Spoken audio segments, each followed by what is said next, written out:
一節最新嘅風暴消息，3號強風信號現正生效，預料本港平均風速為每小時41至62公里。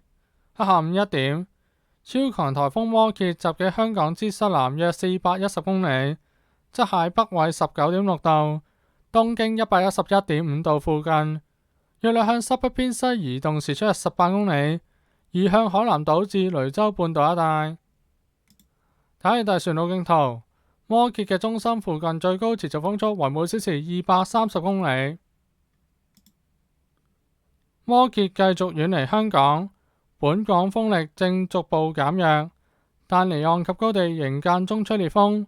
，3號強風信號將維持一段時間。而與摩羯相關嘅雨帶今日仍會影響珠江口一帶，為本港帶來狂風驟雨，雨勢有時頗大，間中有猛烈陣風。當摩羯對本港嘅威脅進一步減低時，天文台會改發1號戒備信號或強烈季候風信號。海有大浪及湧浪，你應該遠離岸邊及停止所有水上活動。喺過去1小時，昂坪、橫瀾島及長洲分別錄得嘅最高持續風速為每小時74、71同埋59公里，最高陣風分別超過每小時102、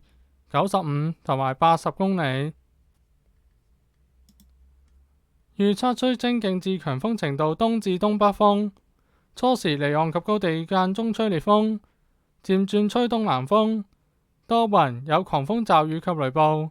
初時雨勢有時頗大及有猛烈陣風，海有非常大浪及湧浪，稍後風勢減弱。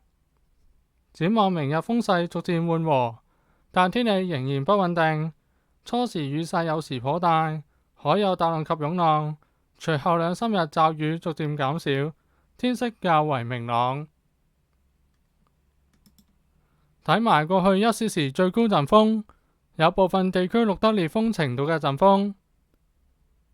今節嘅風暴消息報道完畢，多謝收睇，拜拜。